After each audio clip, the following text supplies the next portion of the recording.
in and out of love. What can you do if your feelings have gone from hot to cold?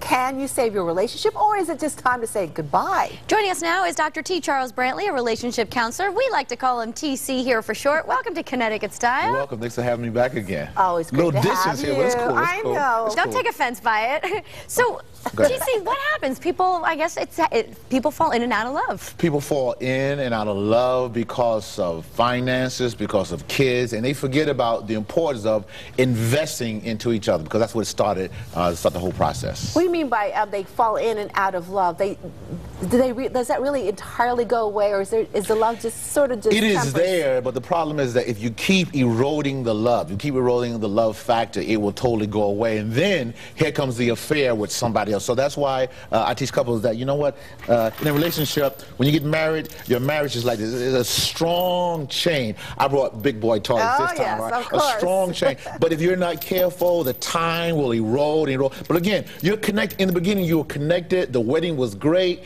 But again, if you're not careful, it will start to erode, and then the chain is broken. And I got to ask you, from someone who's not married, if I fall out of love with someone or I lose interest, I just kind of walk away. Well, again, because you are not married yet. You don't really need to work at it. Well, if you're not married yet, then that's the case. But when you have made that that investment with each other before God and the witnesses, you just can't walk away that way. Because again, marriage is an investment, and every now and then you need to reinvest more than what you see at the particular time. But even if you're not married, I know when I was in serious relationships, Yes. I just wasn't willing to give it up either. I still wanted to see if I could work it out.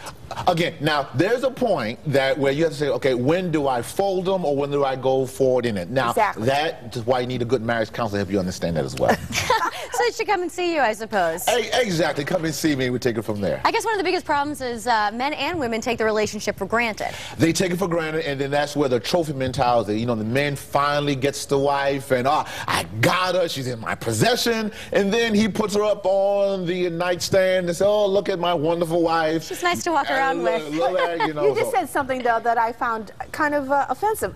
She's a possession.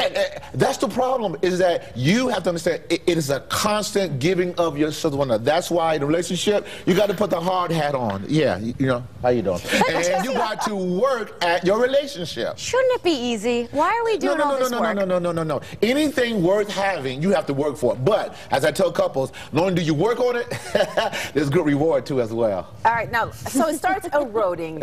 Yes. We're laughing about this. Yeah, Starts eroding. At what point do you say to yourself, can this be saved? As soon as, okay, anything can be saved. See, it bothers me. When your car breaks down, you will go to a mechanic every single time to get it fixed. Yet, as soon as we see problem in our relationship, we'll go to find somebody else instead of understanding the issue can be fixed if you go to the right mechanic to get it fixed. So what happens if one of you says, enough, I want to walk away, the other one's not ready to? Okay, then you have to keep trying. I tell couples, you know what, give yourself at least 6 months. The guy or the woman is trying, because, you know what, in a relationship, you have to shovel the stuff out. And there's a lot of... I was wondering when that was going to come in. Yeah, you have to shovel and put your back in it, yeah. You got to shovel and put this stuff out, because if you don't shovel it out, then it'll start build up, and next thing you know, then you can't see each other anymore. So really, That's communication, you're going to have to talk about what's going on. You have to constantly communicate, and also, ladies and gentlemen, what it took to get your spouse, it's going to take to keep your spouse. So if he likes something, if she likes something, you cannot throw it away and say, well, you know what, I'm old, you're old. Listen, I don't care how old you are, you can still enjoy one another. I'm going to behave. Oh, no, you're doing well. I think we know what you're talking about. Okay, thank you very much. All right, the thing is, I don't think people really fall out of love. I think what it is, sometimes they make the mistake of thinking that maybe it's really the fact that they don't like that person anymore. I say that sometimes, you know, I love you, but right now I don't really like you a lot. It's a cleaning the glasses mentality. The glasses work fine, but if there's dirt on the glasses, you cannot see properly. Same thing with a relationship. Because of issues, because of finding, because of whatever it may be, you know, the dirt gets on the glasses and you cannot see correctly. That's what most couples do, and that's why they take the glasses off. Oh, look at that person, when that's not your mate. The person who you married, they belong to you, and you work on it because they belong to you. Let's talk about some more ways to fix this. You talked about counseling, you talked about paying attention to each other, communicating. Yes. Any other key factors? Good loving. Good loving is very important. You know, people don't understand the hormones, the oxytocin, the dopamine that are released when you have good loving. Now, here's my point. If you can get mad at one another, I mean intense mad, why can't you say, you know what, this time, let's try something different. Instead of me sleeping on the couch, instead of me running away from you, I'm going to go and have good loving with you, and let's talk about it afterwards. So maybe let's apply some love first, and then let's talk about the issue.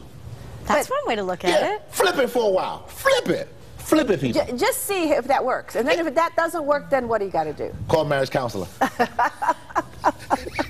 Because, very important, you learn from your parents. However your parents dealt with issues is how you will deal with issues, especially if they were divorced as well. But what if you have kids in your that creates a whole nother can of worms, I would assume. It creates a whole can of worms. And again, here's another problem. If you can fuss and fight and curse in front of your kids, then you also can show a lot of affection in front of your kids. And it's amazing. Also, you got parents, 5-year-old child sleeping in the bed. You don't do that. You don't do that. That will cause a disarray in a relationship. Because, hear me, it's not the child, it's the husband and wife, it's the mom and dad that need that initial love more than anything else. I'm a big believer that when a couple has an argument in front of their kids, that they need to show that they can also resolve it in front of the kids. It's important because if the kids only see you arguing and fuss, that's what you're training them to. But if they can see, wow, mom and dad had a big fight, but look at them.